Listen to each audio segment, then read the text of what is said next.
As you know, when signing up for a foreign language in high school, your personality plays a huge part in the decision. When you roamed the hallways, you could tell who was learning how to ask where the bathroom is in what languages. Ladies and gentlemen, welcome to the Foreign Language Fashion Show.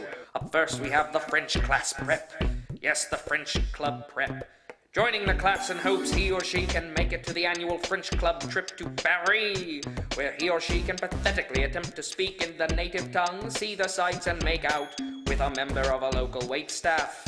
And brag/journal about the hot/magical moment the next year. The French class prep rarely skips class because he or she wouldn't dare miss out on the gossip. Thank you, French class prep.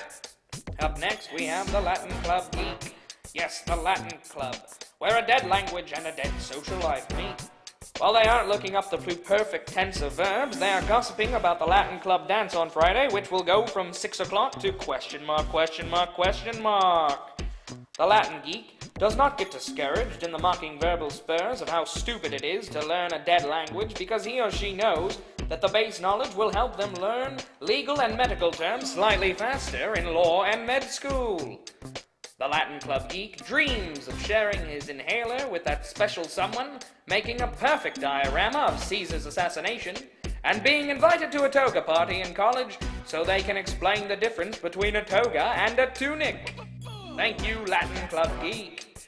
Up next, we have the Spanish Club Slacker. Ironically, the language class most likely to come in handy in life is populated by Taco Bell eating it looks the easiest joke-cracking slackers.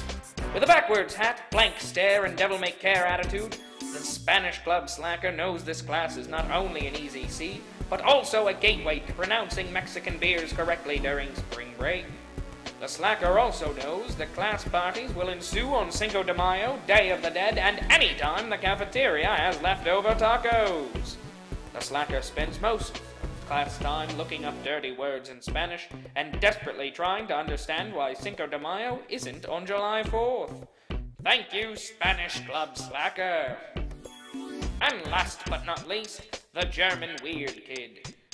The German Weird Kid finally finds social acceptance with his other weird peers in German 1.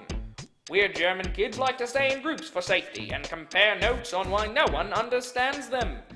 They use class time to learn dirty German words, and not out of wide-eyed curiosity, but weapons they can whisper underneath their breath while they get their books knocked out of their hands by a Spanish Club Slacker. Not only do they join the class for social acceptance, but so they can write German captions under their creepy doodles that they make in other classes.